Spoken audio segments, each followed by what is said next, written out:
I thought being quiet made me strong. But that day, something shifted, and I realized I was done staying silent. Because the moment you stop staying silent is the moment you start taking your life back.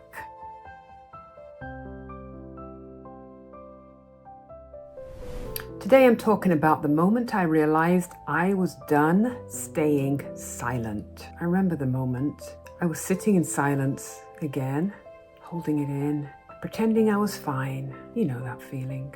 The one where your throat aches from everything you want to say, but you've trained yourself to smile instead. Perhaps stay fine. I'm fine. I thought being quiet made me strong. I thought that staying small was safe, but that day something shifted, and I realized I was done staying silent. I grew up the firstborn daughter of immigrant parents in a smallish town where everyone kind of knew everyone or knew of each other. And girls were taught to be nice, not noisy, to smile, not speak.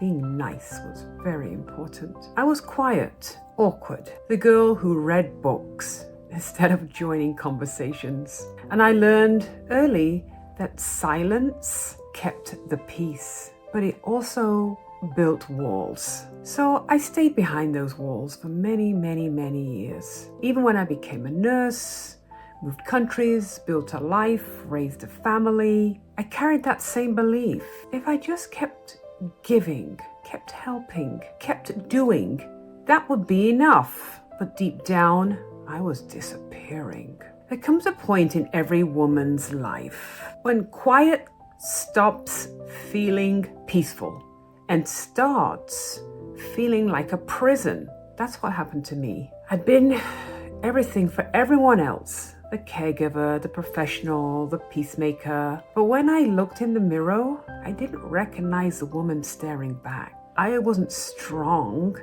I was silenced. And I realized no one was ever going to hand me permission to speak.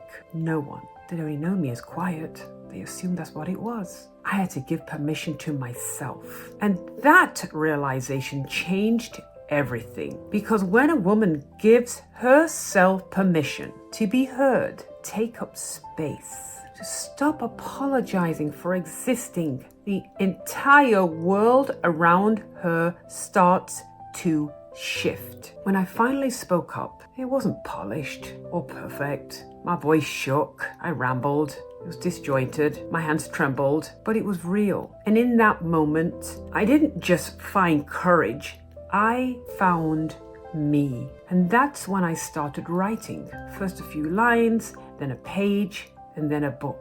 That book became the foundation for everything that came next. My business, my brand, my mission, my vision. I've learned that your story doesn't just need to be pretty to have power.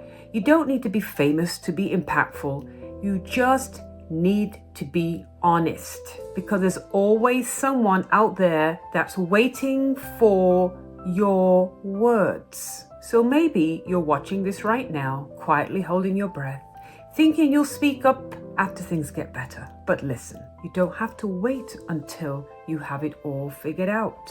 You don't need a title, a platform, or a perfect plan. You just need to decide that your voice matters. Because the moment you stop staying silent is the moment you start taking your life back. You have permission to use your voice. You have permission to tell your story, to rewrite your future. I'm Lee Forrester, nurse health coach, book publisher, mentor, and I help women like you turn their story into a best-selling book, a brand, and a life on your terms, not a life by default. And if this message spoke to you at all, feel free to hit subscribe, follow, and drop a comment and let me know. Are you ready to stop staying silent? Because your story might be the one someone else is waiting for. Now, are you going to keep them waiting?